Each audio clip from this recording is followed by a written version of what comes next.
Meus irmãos, há um texto da Escritura em Apocalipse, muito conhecido nosso.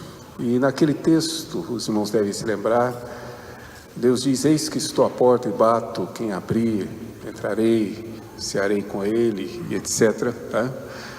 E ele comigo. É um texto que nós usamos frequentemente, quase sempre com uma intenção evangelística, o que não está errado. Mas os irmãos devem se lembrar que esse texto foi escrito e faz parte de uma das 7 cartas do Apocalipse, portanto escrita para a igreja. Quando Jesus disse: eis que estou à porta e bato, ele está dizendo para a igreja. É a igreja que tem que abrir essa porta para que ele possa entrar e cear conosco.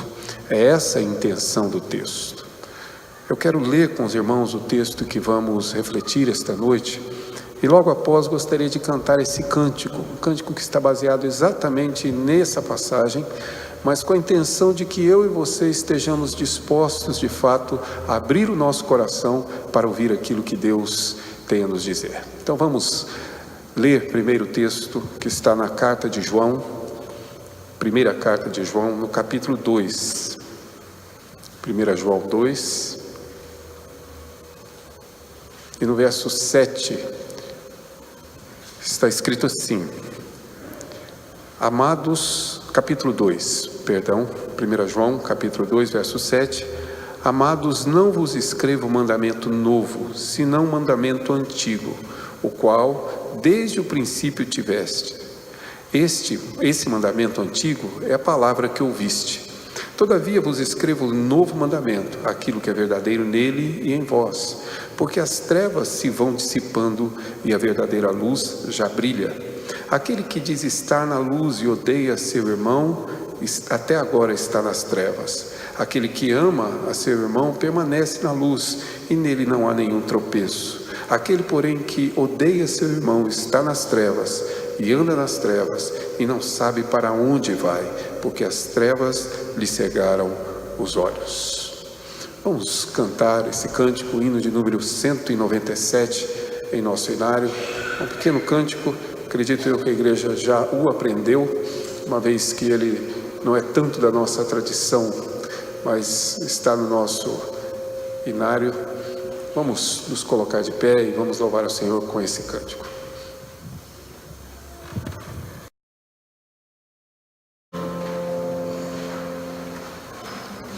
Meus irmãos, eu sempre tive uma aparência bem mais nova do que a minha idade, né? Agora mesmo eu tenho certeza que ninguém me dá os 35 anos, que não tem, é claro, mas sempre tive uma aparência bem mais nova. Hoje é uma vantagem. Eu vejo alguns colegas, amigos meus da minha geração, e claro, fico grato a Deus da lanternagem estar tão boa assim. Mas durante a minha juventude, minha adolescência e juventude, foi um problema muito sério. Porque na verdade eu sempre aparentei ser 5 ou mais anos mais novo do que de fato eu era. Meu primeiro trabalho de carteira assinada foi em uma escola pública. Eu era professor de música e naquela ocasião tinha 18 para 19 anos aproximadamente, mas aparentava ter os meus 13, 14 por aí. E havia uma situação muito particular, porque eu ia para a escola para entrar, tinha que, lógico, não havia nenhum documento dizendo que eu era funcionário da escola, mas eu ia para a escola para trabalhar, e a porteira, era uma senhora que ficava na porta, tinha um outro problema também muito sério, que ela já devia ter mais ou menos uma aposentadoria e meia, sabe? A idade ia avançada e, portanto, a memória dela já não funcionava tão bem. E todas as vezes em que eu chegava, todas as tardes, eu trabalhava de segunda a sexta, todas as vezes eu precisava provar para ela que eu era quem eu dizia ser. Ela achava que eu era um aluno, que eu estava mentindo, que eu tinha fugido da escola, que estava voltando. Outras vezes chamava a diretora, chamava o pessoal de disciplina e eu tinha que dizer: minha senhora, eu trabalho aqui. Eu na verdade vim trabalhar, eu não sou aluno mais, eu já estudei aqui, mas agora... E era continuamente assim, eu tentava e tinha a responsabilidade, uma necessidade de provar para ela que eu era quem eu dizia ser. é muito difícil. Não sei se você já passou por situação semelhante, mas quando você tem que mostrar para os outros que você é o que você diz ser. Se é difícil mostrar para os outros o que você realmente é, imagina provar para você mesmo quem você é. Quando você precisa, na verdade, convencer a si mesmo, você tem que provar para você que você é tudo aquilo que você realmente afirma ser. E isso é, com certeza, uma luta, uma dificuldade que nós temos continuamente enfrentado. O que na realidade faz com que tenhamos essa dificuldade, não há dúvida, é o nosso pecado. É o pecado que, na verdade, desestabiliza essas nossas convicções acerca de nós. Se alguém perguntar qual é a sua pessoa, qual é a sua condição, quem você de fato é, principalmente como cristão, você vai dizer que é uma pessoa que crê em Cristo, que é membro da igreja presbiteriana talvez, que você na verdade foi batizado, fez a sua profissão de fé, que você na verdade participa e frequenta a igreja presbiteriana de Vila Prudente. Você tem uma série de coisas a dizer sobre você, mas essas nossas convicções, elas são abaladas quase sempre quando nós enfrentamos uma situação de pecado em nossa vida. Tenho certeza que você já passou por esse sentimento que continuamente, eu particularmente, atravesso. Depois de cometer certo pecado, eu tenho dúvidas se eu sou exatamente o que eu imagino ser. Espiritualmente, se eu sou o que eu algumas vezes procuro demonstrar que sou. Se eu realmente sou a pessoa que, de alguma forma, as pessoas inclusive pensam que eu sou, todas as vezes que eu tenho que lidar com a realidade do meu pecado. É uma necessidade extremamente pessoal. Deus sabe quem somos e Deus sabe quem eu sou. Deus conhece o meu coração, conhece a minha fé, como conhece as minhas fragilidades. Portanto, como eu já disse na semana passada, Deus não precisa, de forma alguma, que eu prove a Ele aquilo que Ele já sabe. Quem tem essa necessidade somos nós. Então Deus graciosamente nos ajuda nisso. Tome, por exemplo, aquilo que aconteceu com Pedro após a sua negação. Lembram-se, irmãos? Pedro negou a Jesus, segundo diz o texto, por 3 ocasiões, e depois de ter negado, Pedro, de fato, se retirou da presença de Cristo, completamente abalado. Pedro estava, de fato, se vendo como aquela pessoa que não deveria nem sequer fazer parte do grupo de discípulos. Ele, na verdade, não era digno daquilo. E foi necessário que Jesus se reaproximasse. Lembre-se, é Jesus quem o procura. E foi necessário que Jesus o trouxesse de fato para bem próximo e que pudesse realmente levá-lo a confessar. Aquelas confissões de Pedro não é para que Pedro prove a Jesus o que Jesus já sabe. É para que Pedro prove a quem? A si mesmo, que ele verdadeiramente ama e é fiel discípulo de Cristo. Aliás, um amigo meu me ensinou a verdade sobre Pedro que eu nunca havia percebido até ele ter dito.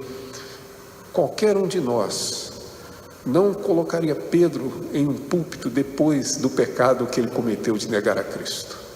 Qual era a possibilidade de Pedro ter feito isso nos dias de hoje e, sendo ele pastor presbiteriano, ele voltasse a ocupar um púlpito presbiteriano?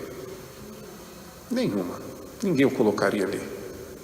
Pois bem, é Jesus que exatamente depois disso, ou seja, 50 dias no chamado Pentecoste, chama Pedro para ser o pregador da sua palavra, para restaurar Pedro. Ou seja, essa é uma necessidade pessoal, é uma necessidade que nós temos de realmente termos essas convicções de fato renovadas. Por isso que na semana passada nós vimos que Jesus, ou que Deus, através de João, nessa carta dele, nos traz de novo à memória essa necessidade de evidenciarmos para nós mesmos que somos aquilo que dizemos ser, que somos de fato cristãos. A primeira dessas, digamos, provas ou desses testes ou daquilo que confirma no meu coração que eu de fato sou cristão, nós vimos na semana passada, tem a ver com a nossa conduta, com o nosso, digamos, nosso tratamento ou a nossa obediência à lei. Quando eu sou de fato obediente ao que Deus determina, isso convence o meu coração que eu sou cristão, que eu sirvo a Deus. Portanto, a obediência tem esse papel fundamental. A obediência não é para provar a Deus que eu amo, a obediência é para provar a mim mesmo que eu amo. E por isso nós vimos como João descreveu esse fato. Aqui nós temos a segunda, ou talvez terceira dessa prova, ou desse teste, em que na verdade João está nos mostrando como é que eu e você podemos ter certeza que somos de fato o que dizemos ser, que realmente somos cristãos como anunciamos que somos de fato presbiterianos, né? Roxo, se roxo for a cor do presbiteriano, né? Tem gente que diz que é, exatamente, se somos assim, reformados como anunciamos ser, o que na verdade demonstra isso, o que evidencia isso, o que revela isso, o que manifesta isso, o que convence a mim que eu sou exatamente assim. E esta é a segunda prova que temos, simples, clara, no entanto carece de muitas explicações, que eu espero consigamos entender esta noite. Para Deus é simples. Além da obediência, o que prova que eu realmente sou de fato um verdadeiro cristão é a palavra amor. O problema é que o amor ficou banalizado em nossos conceitos. O amor passou a ser, por nós, observado e pelo menos imaginado, conceituado a partir das nossas próprias convicções, das nossas experiências. Essa é a grande verdade. E o amor passa a ser aqui reclassificado, mais do que isso, reconceituado por várias vezes, por várias ocasiões, por João, claro, sob a orientação do Espírito de Deus. Aqui, pelo menos, ele faz 3 afirmações evidentes sobre esse amor. Se os irmãos puderem observar, essas afirmações estão contidas nesse texto, e que é o que nós vamos e devemos ver. Ele vai nos dizer, no verso 7, no verso 8, que o amor é um mandamento antigo, mas o amor também é um mandamento novo. Depois ele vai dizer ainda no verso 8, que o amor é aquilo que é verdadeiro. E acrescenta finalmente, com uma figura de linguagem, que o amor é luz, diante daquilo que na verdade é treva. São 3 conceitos que talvez nos ajude a entender exatamente o que esse amor de fato é. E eu espero que estejamos prontos a entendê-los, porque o nosso grave problema é que a gente acha que sabe exatamente o que amor é. Ninguém nos ensina a amar. Nós achamos que sabemos o suficiente sobre amor. E é exatamente isso que Deus nos mostra. Na realidade, sabemos quase nada. E não sabemos quase nada exatamente porque não compreendemos o que o texto nos traz. Observe que essa primeira afirmação dele, que o amor é antigo e que o amor é novo, inicia exatamente com essa, digamos, esse vocativo aqui de João. Ele inicia o verso 7 dizendo, amados. Claro, é de propósito. Ao falar sobre o amor, ele chama esses irmãos de amados, porque exatamente é o que eles são, amados por João e amados por Deus, e por isso ele inicia assim. E então ele diz, não vos escrevo um mandamento novo, senão um mandamento que é antigo. E logo depois no verso 8 ele diz, eis que eu vos escrevo um mandamento novo. Com certeza, todos nós achamos que João foi aqui, de certa forma, incoerente no que ele disse. Como é que João pode dizer que o mandamento não é novo, é antigo, e depois ele diz que o mandamento é novo?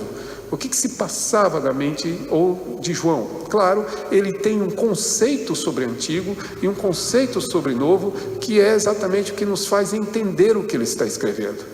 Ora, por antigo, João está querendo dizer aquilo que existe desde o início, é o que ele diz mesmo, ou seja, aquilo que já ouviste, a mensagem que é a mensagem de Deus desde o princípio, e a mensagem de Deus desde o princípio é esta. Os irmãos se lembram, quando Jesus estava caminhando no seu ministério, um escriba lhe pergunta qual é o grande mandamento, e a resposta de Jesus é, amar a Deus e amar ao próximo. Portanto, é um mandamento que existe desde o princípio. Aquilo que foi anunciado a vocês desde o início. Se você voltar ao capítulo 14 de João, se você observar o verso 34 e 35, Jesus repete novamente dizendo, eis que vos dou um novo mandamento. E o novo mandamento é, amai-vos uns aos outros como eu vos amei. É esse mandamento que ele está se referindo. Antigo, porque na verdade ele não está trazendo nenhuma novidade, não está trazendo nada que seja novo nesse sentido. É curioso, porque é essa quase que o prefácio de Calvino às suas Institutas, porque Calvino foi acusado de ensinar coisas novas, de ensinar novidades. Ele precisa então escrever e dizer: quem ensina novidades são vocês. O que eu ensino é exatamente aquilo que é desde o princípio, aquilo que é antigo, aquilo que não muda, aquilo que não foi alterado por Deus, aquilo que se mantém o tempo todo. O mandamento que compôs o Antigo Testamento e que compõe agora o Novo Testamento e de fato, e prossegue por toda a eternidade. Os irmãos devem se lembrar que Paulo também chega a essa conclusão em seu capítulo 13 da carta que ele escreveu aos Coríntios. Ele conclui dizendo que havendo fé, a fé vai terminar, havendo esperança, ela vai se cumprir e portanto não haverá esperança, mas o amor, esse permanece, porque ele não acaba. É a ideia daquilo que é desde o início e continua. Por isso ele diz: não estou trazendo novidades a vocês, estou anunciando a vocês o que Deus anunciou desde o princípio. Podem me corrigir se for o caso, mas creio que os irmãos vão concordar comigo. Boa parte do nosso problema religioso contemporâneo no Brasil é porque nós amamos novidades. Concorda? Tudo que é novo é bacana. Aí eu trago e eu aplico.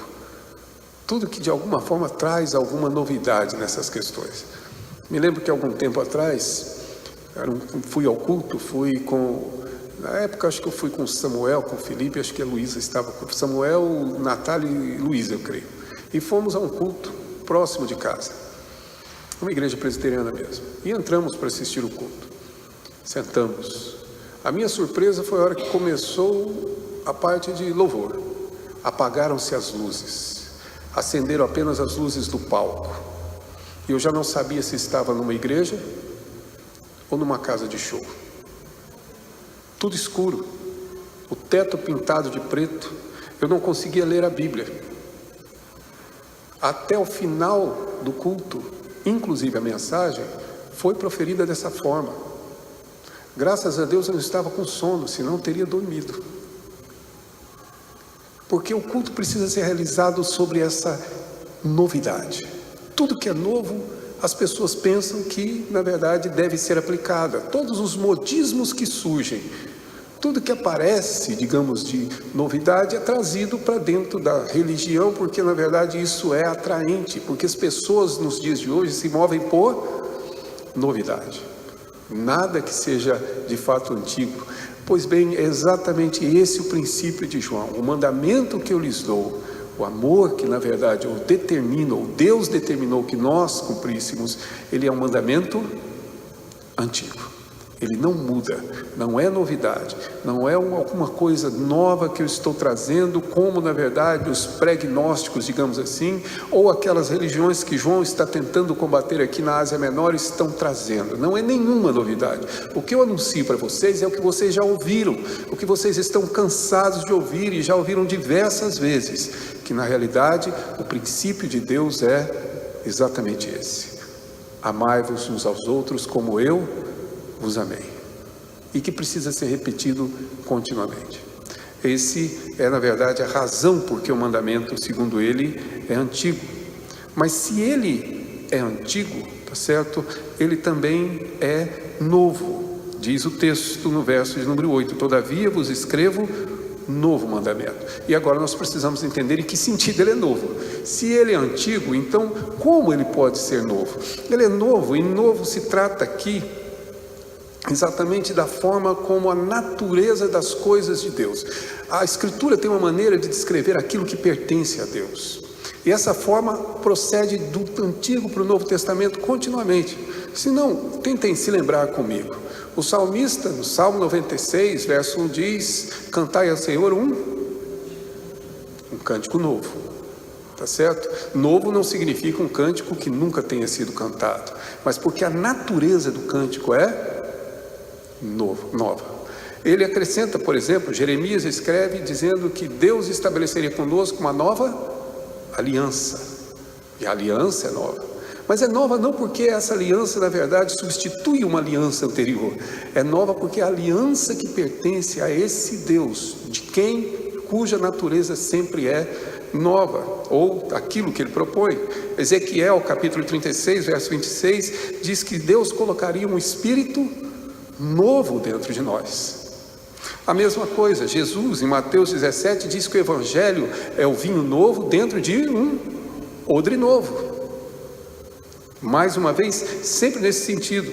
Quem não conhece o texto de 2 Coríntios 5,17, eis que sois nova criatura, ou criação, tanto faz, mas nós fomos criados novamente, segundo esse texto mostra. Hebreus capítulo 10, verso 20, diz que Jesus abriu para nós um novo e vivo caminho, mas o caminho que ele abriu para nós é novo, em todos os sentidos. Romanos capítulo 6, 4, nos chama para andar em novidade de vida, e no capítulo 7, verso 6, diz que nós servimos a Deus com um novo espírito.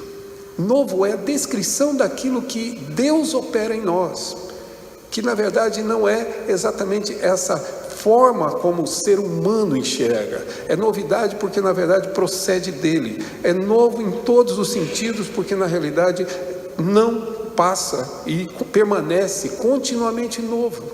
Ele não envelhece. O mandamento de Deus é antigo porque é desde o princípio, e ele é novo porque ele não envelhece. Ele vale e continuará valendo como sempre, não há prazo de validade, portanto ele é sempre novo.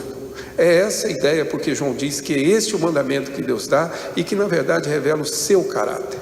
Para ficar um pouco mais claro, ele faz essa segunda afirmação, diz ele no verso 7, aquilo que é verdadeiro nele e em vós. E portanto, a ideia de ser verdadeiro é uma identificação daquilo que procede de Deus, daquilo que Deus faz. Verdadeiro não no sentido de que todas as outras coisas sejam falsas. Verdadeiro porque na verdade é aquele da qual todos os outros tipos de amores realmente descendem, procedem. Entenda que é verdadeiro nesse sentido. É aquilo que já expliquei aos irmãos do tipo e do antitipo, da figura e da realidade. A Escritura narra uma série de figuras apontando para Jesus. Jesus é a realidade. E a figura é exatamente aquilo que anuncia, ou que depois dele lembra exatamente aquilo que ele é. Mas a figura não é ele. A figura não é, na verdade, o próprio Deus. O verdadeiro é ele. Isso significa que todos os amores que conhecemos são amores, são verdadeiros, mas não são, nenhum deles é o amor verdadeiro, porque o amor verdadeiro procede de Deus e só encontra-se em Deus. É nesse sentido que, entendo eu, nós temos grande dificuldade. É porque na realidade nós temos a presunção de achar que o amor que nós conhecemos é o suficiente e ninguém precisa nos ensinar sobre amor. Como eu disse, já vai algum tempo de ministério. Eu já estou, na verdade, chegando mais para a jubilação do que propriamente para qualquer outro ato ministerial. E ao chegar ao fim da carreira, eu olho para trás e me lembro de inúmeros casais. Eu tive a graça de casar pessoas que eu batizei na infância. É uma alegria isso. Mas também de acompanhar casais. E tem um comportamento de casal que é muito peculiar. Não são todos, não quero generalizar, mas existe um grande número de casais que agem assim, tá? O casal está lá, convive bem, tá? Então, na realidade, ainda não namora, estou naquela fase freelancer, né? Ou seja, o que acontecer está bem-vindo, e em fase de oração, né? Se for crente, está em fase de oração. Tem até um amigo meu que disse que ele precisava de uma namorada e resolveu orar, sentou-se no banco e começou a orar, mas já desesperado, pediu ao Senhor que andasse mas que fosse aquele dia, e determinou, é hoje que ela vai ver, a minha escolhida, e ela vai sentar aqui do meu lado. Enquanto ele orava assim, sentiu que um vulto assentou-se do seu lado. E ele olhou e viu que na verdade se tratava de uma moça muito fervorosa, simpática, mas não tão, digamos assim, desprovida de certa beleza. E ele voltou a orar e disse, Senhor, eu estou falando sério. Não é brincadeira.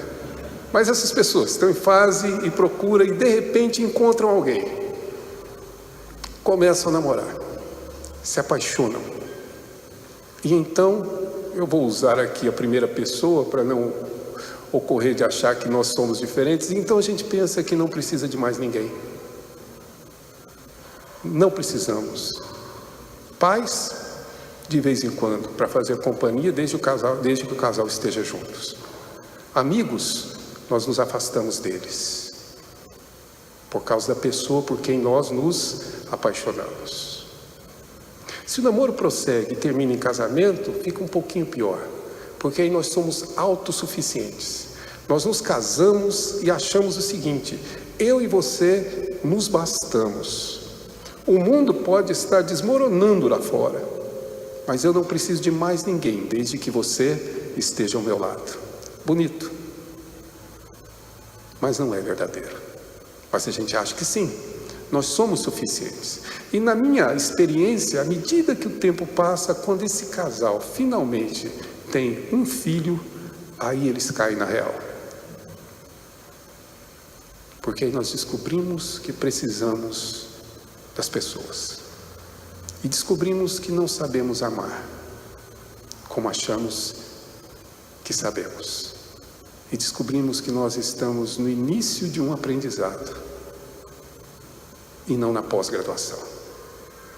Por quê? Porque nós temos essa expectativa. Nós, na verdade, achamos que somos e na realidade não somos. O amor que é verdadeiro é aquele. Daquele descende o nosso amor. Por isso precisamos aprender a amar com Jesus. Vou repetir, porque pode parecer óbvio, mas não é tão óbvio assim. Nós precisamos aprender a amar com Jesus. Creio que já disse isso aos irmãos. Eu aconselhava uma moça que era membro da minha igreja, namorava um rapaz, já estava noiva, o rapaz não era evangélico. Me lembro até hoje que ele ficava do lado de fora esperando terminar o culto para poder levá-la para casa, mas não entrava na igreja, ficava encostado em um poste que ficava na esquina. E era até engraçado, porque quando terminava o culto eu saía, o via lá, eu ia na direção dele e ele corria de mim. Se eu fosse até a esquina, ele ficava na outra esquina. Então não tinha forma de me aproximar dele. E ela lamentava, dizia para mim: olha, pastor, não tem jeito, eu oro para que ele se converta, eu chamo ele para vir à igreja, não vem, ore por mim, etc. Essas coisas assim. Até que um dia resolveram casar e ela impôs uma condição: eu caso, mas quem vai fazer o meu casamento é o pastor da minha igreja, que seria eu. E ele concordou. E quando ela falou isso para mim, eu disse: traga-o aqui, e disse: olha, só tem uma condição, eu não faço casamento sem fazer aconselhamento. E aconselhamento naquele caso era evangelização, sim. Era falar de Jesus para aquele rapaz, porque Jesus é mais importante do que o casamento. E pela graça de Deus, ele se converteu, ou foi convertido por Deus no aconselhamento. De forma que no dia do casamento, eu fiz o casamento de um casal crente. Ele convertido. Passados 4, 5 meses, depois da lua de mel, no retorno, eu começo a perceber que ele vem ao culto e a esposa não. Ele frequente e ela não. E aí eu resolvo fazer uma visita para saber o que está acontecendo. E quando chego lá, ela então revela: não, pastor, é eu que não quero ir mesmo, né? Eu falo: mas escuta, você não queria um marido crente? Queria, mas não precisava ser tão crente assim. Alguém que fosse, ou seja, eu precisei mostrar para ela que se você quer que o seu marido te ame, então aproxime o seu marido de Deus. Porque o verdadeiro amor nós aprendemos em Jesus. É por isso que João diz que esse é o verdadeiro, que está nele e está em vós. Esse amor é exatamente o amor que confirma no meu coração que eu temo a Deus e que eu amo a Deus. E como consequência, eu amo o outro. É por isso que ele entra nessa terceira figura de linguagem, ou nessa figura de linguagem, que é a sua terceira afirmação, dizendo que na realidade as trevas estão dissipando e a verdadeira luz brilha. Nós lemos assim. Isso na verdade é uma figura de linguagem que procede desde o tempo do do Testamento. Provérbios capítulo 4, se você depois quiser observar, verso 10 a 19, ele fala do caminho do justo e o caminho do ímpio. E ele diz que o caminho do ímpio é como treva. Ele nem sabe em que tropeça e cai. Mas o caminho do justo é como a aurora, que vai brilhando até ser dia perfeito. E então você vê tudo com clareza, você enxerga as coisas com clareza. É essa figura que vemos aqui. Ou seja, ele afirma, como já afirmou, que Deus é luz, e por isso, aquele que na verdade afirma que está na luz, ou seja, está em Deus, e na verdade não ama o seu irmão, mas na verdade odeia seu irmão, até agora ele está em trevas, ele não está na luz. Aquele que ama permanece na luz, mas aquele que odeia seu irmão, conforme ele diz no verso número 11, ele na verdade anda nas trevas e ele não sabe aonde vai, porque na verdade os seus olhos lhe cegaram. Ou seja, o pecado, o mal e as trevas cegam os olhos, ele não enxerga. Ou seja, o amor ele carece, ele depende fundamentalmente de nós andarmos na luz. Não existe a possibilidade de você amar, a não ser que você aprenda e conviva com Deus. É Deus quem nos ensina. Quanto mais eu conheço a Deus, melhor ou mais habilitado eu estou a amar. É isso que ele descreve, porque na verdade as trevas cegam. Tem muitos casos recentes aí que poderiam ser usados como exemplos dessas situações. Mas vamos usar um que não é tão recente assim, para mostrar como as trevas cegam e tornam as pessoas insensíveis. E as pessoas não enxergam mais sequer quem é que está próximo de si. Eu estava em Roraima, Boa Vista, fui fazer uma série de pregações naquele local, e o pastor que havia me recebido até, me comentando, porque eu li uma matéria de jornal sobre uma filha que havia assassinado a sua própria mãe. A mulher foi encontrada 2 dias depois, assassinada pela filha. O problema não é só o fato, porque isso tem ocorrido com frequência. O que me chocou foi o motivo. O título da matéria dizia: assassinou a mãe e foi para o show do Calypso. A filha pediu a mãe para ir no show da banda Calypso na cidade. A mãe não permitiu, para que ela pudesse ir. O que ela fez? Eu sei que alguns estão pensando, pelo menos podia ser um show melhorzinho um pouquinho, né? Não importa.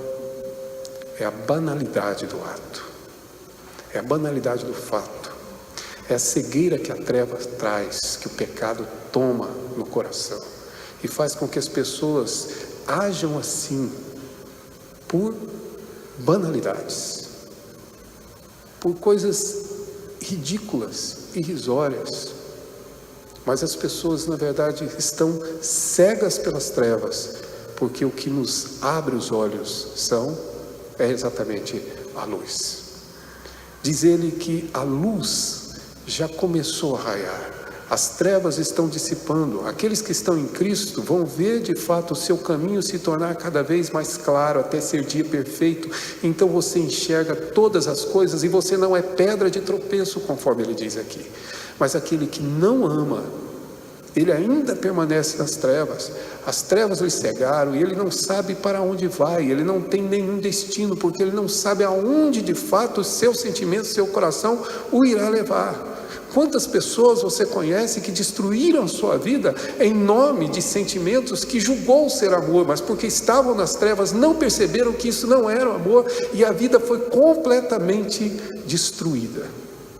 Quantas? Tenho certeza que muitas, porque na realidade é Cristo e a luz do Evangelho que abre os nossos olhos e que nos ensina a amar, de fato, como Ele nos diz que devemos fazer, ou seja, da maneira como na verdade Cristo nos amou. Aprendemos com Ele como amar. Estou agora meio que me aproximando de um livro que ainda não consegui ler, mas que folheei ontem à noite. Eu sei, as pessoas já estão rindo de mim, mas é isso mesmo. Você também deve passar pela mesma situação. Você tem alguns livros que você precisa ler, e aí você descobre um, e aí você não pode passá-lo na frente dos outros. Isso faz parte do seu protocolo de leitura, né? E como você não pode passar, você fica agoniado, angustiado, e toda vez que você pode, você dá lá uma lida, tá? Para depois você realmente ler o livro todo. Um livro que fala sobre a graça de Deus e que conta a história, entre outras ilustrações, um exemplo de uma senhora negra que viveu no período do apartheid na África do Sul. A história é narrada e tem fonte. Uma autoridade militar de lá, da África do Sul, na verdade, Von Beck, se não me engano, foi até a sua casa. E essa autoridade, ou essa pessoa, sob a autoridade militar, ou portando essa autoridade, assassinou seu filho dentro de sua casa, com um tiro.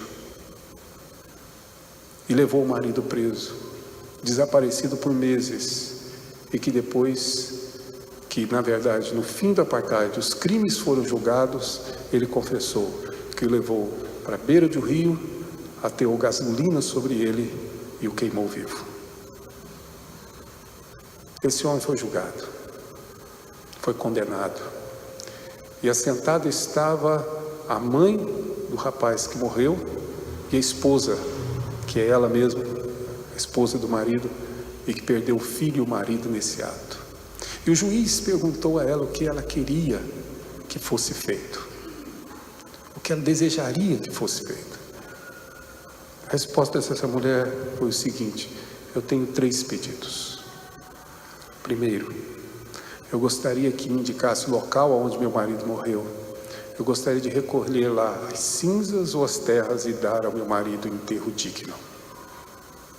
Segundo, eu gostaria que esse homem fosse morar em minha casa, porque meu esposo e o meu filho eram a minha vida, e agora ele me tirou isso. Portanto, eu quero dar a ele o resto de amor que me resta, que me sobrou. Eu quero sufocá-lo com o amor que eu não pude dar aos meus. Por isso eu quero que ele more em minha casa. Eu quero tê-lo como meu filho, para amá-lo. E peço que alguém, por favor, venha aqui ao meu lado e me ajude a ir até ele, porque eu quero dar um abraço nele e dizer que eu perdoo. Jesus Cristo morreu para perdoar os nossos pecados. Eu quero dar-lhe um abraço e lhe perdoar. Diz a narrativa que enquanto ela caminhava, o homem desmaiou, dado o peso que o amor trouxe ao seu coração. Essa mulher aprendeu a amar com Jesus. E eu confesso aos irmãos, não sei amar assim. Ainda não aprendi. Amar como ele amou. Se eu sou cristão da maneira que eu digo ser, meu irmão, eu não posso amar menos. Eu não posso ter outro tipo de amor. Eu não posso de alguma forma maquiar o meu comportamento e chamar isso de amor. Quem me diz o que é amor não é o mundo, não são as pessoas, não são os livros, não é a filosofia. O que me diz o que é amor é Cristo Jesus. E se eu conheço a Cristo, eu consigo ver com clareza, do jeito que esta mulher viu. Eu consigo enxergar com os olhos dela. É por isso que Deus nos conclama aqui. Se você é cristão, então prove para você mesmo que você é. Ame como ele amou. Ame os indesejáveis. Ame os não amáveis. Ame aqueles que as pessoas não amam. Porque amar aqueles que nos amam é simples e fácil, qualquer um faz isso. Mas ame aqueles que lhe odeiam. Ame aqueles que na verdade não querem o seu bem. Ame aqueles que porventura na verdade não lhe são simpáticos. Ame exatamente quem se opõe a você, mas ame como Jesus amou, para que o seu coração esteja em paz e você saiba que é aquele que você diz ser. Eu sou cristão, eu creio em Cristo, e eu sei disso porque eu amo como ele amou. É isso, na verdade, que João requer de nós, e é isso que eu espero levemos agora conosco. Agora, não daqui a pouco, agora. Ame Ame do profundo do seu coração como Cristo de fato te amou. E então as trevas serão dissipadas. A cegueira será retirada dos seus olhos. Você verá as coisas claro como na luz do dia. E você entenderá por que o amor é tão importante. O amor que é um antigo mandamento, mas que é um novo mandamento. O amor que é verdadeiro. O amor, na verdade, como este, que dissipa as trevas do nosso coração. E então seremos, de fato, cristãos como desejamos ser. A minha esperança é que ao sairmos daqui, eu e você estejamos dispostos a amar. Simples assim, como Ele nos amou. Inclusive aqueles que se opõem a todos nós. Mas que sejamos exatamente como Ele nos quer, amando uns aos outros como Ele nos amou. E eu espero que essa seja a manifestação sua, de suas palavras, dos seus pensamentos, de suas ações, do seu comportamento, da sua conduta agora e não amanhã. Que Deus nos ajude, porque o desafio é maior do que nós. Mas que Deus nos ajude, de fato, a amarmos e assim voltarmos na semana que vem, e vamos voltar após o acampamento, convencidos no coração, em paz, ciente de que eu sou verdadeiramente cristão, porque eu obedeço a Cristo e eu amo ao meu próximo como Ele me amou. Espero que isso seja de fato a nossa própria demonstração e convicção para o nosso bem. Quem precisa dessa prova? Eu e você. Deus não, mas eu e você precisamos. Que isso traga paz ao seu coração, que seja assim para a glória dEle. Quero convidá-lo a cantarmos o hino de número 180, que é uma oração também, que anuncia ou que pede a Deus exatamente isso, que sejamos nós hábeis, capazes de amar da maneira como Ele de fato nos ama. Vamos nos colocar de pé, aqueles que puderem, e vamos louvar a Deus com esse cântico.